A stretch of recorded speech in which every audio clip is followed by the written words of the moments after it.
Welcome to part 2 of my favorite leg and glute exercises and how to do them.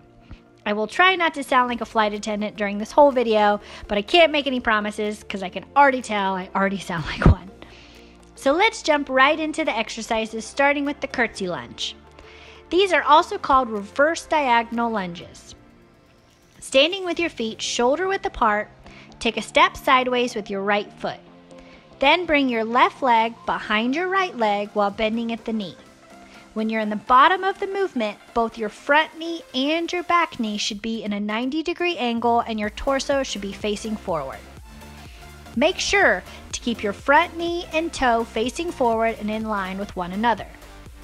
Next, you will return the back leg to the starting position and repeat the movement to the opposite side. You can make this exercise a little tougher by adding a barbell to your shoulders or by holding a kettlebell or dumbbell in front of you at waist height.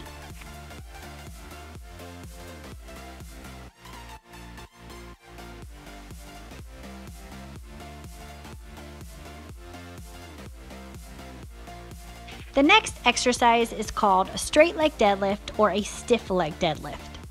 Holding the bar in front of you, palms facing down, stand with your torso facing forward and your knees slightly narrower than shoulder width apart. Make sure to also keep a slight bend in your knees. Then, keeping your knees stationary, bend at the hip and lower the barbell in front of you while keeping your back straight. Keep bending forward until you feel a nice stretch in your hamstrings. Next, bring your body back to starting position by extending your hips into your back at your starting position. Make sure you are keeping all your weight in your heels. If you'll watch my toes in this video, you will notice that there is no weight in my toes at the bottom of the movement. In order to make sure I was using proper form, my first several years of completing this exercise, and sometimes even now, I would place 2 small plate weights under my toes to ensure that I had to keep the weight in my toes. But please keep in mind that this exercise has to be done properly in order to prevent injury.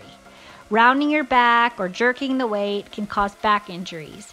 Also, if you already have a pre-existing lower back issue, I would not recommend you add this weight into your workout.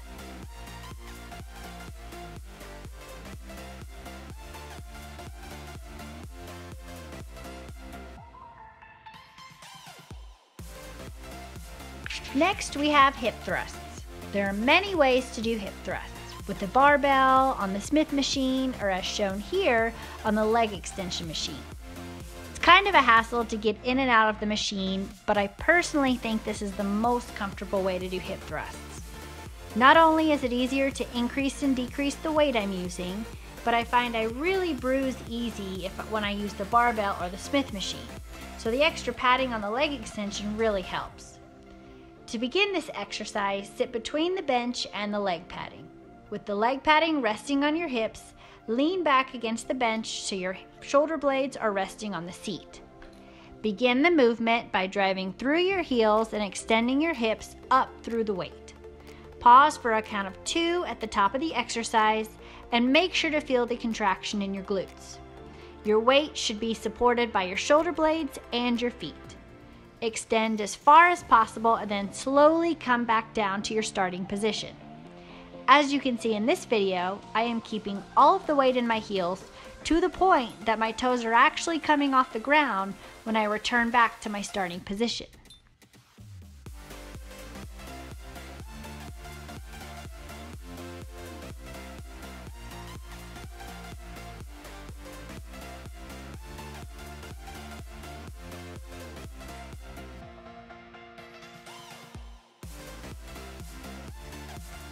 So cable kickbacks are literally my favorite glute exercise of all time.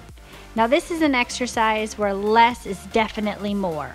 So lower your weight here and really focus on feeling the glute contraction at the top of the movement. Start by hooking an ankle cuff to a low cable pulley and then attach the cuff to your ankle. If your gym doesn't offer an ankle cuff, you can slide your foot into a handle. Just make sure the handle is secure on your foot before you begin. Here I am using the King Kong Nation 5-star boot.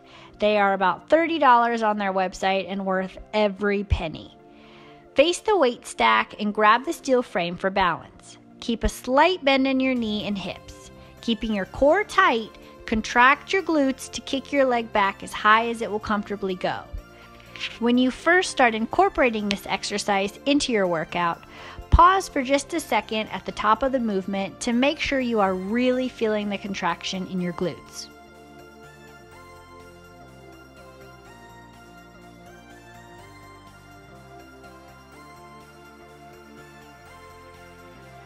Another variation of the cable kickback is the straight leg cable kickback. The only difference here is you are keeping your working leg straight with a slight bend in the knee during the whole movement.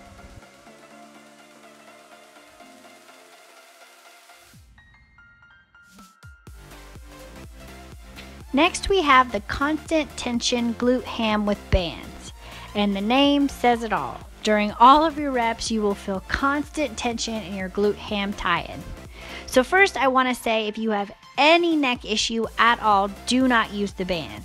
Instead, just complete this exercise with either a preloaded barbell or dumbbells. Standing with your feet shoulder width apart, bend at the hips as you did during the stiff leg deadlift. This will be your starting position. When you feel a stretch in your hamstrings, think about contracting your glute ham tie-in and come up just enough so you can feel the contraction. There will be little movement in this exercise.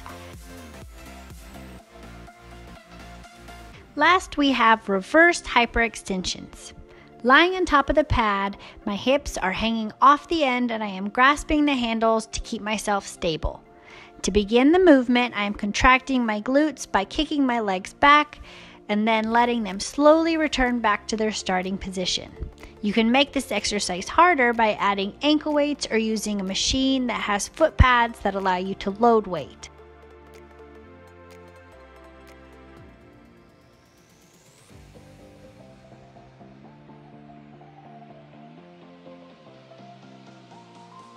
So thank you for watching part 2 of my favorite leg and glute exercises.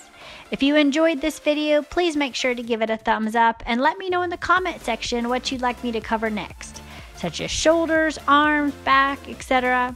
As always, thank you for watching and I will see you next time.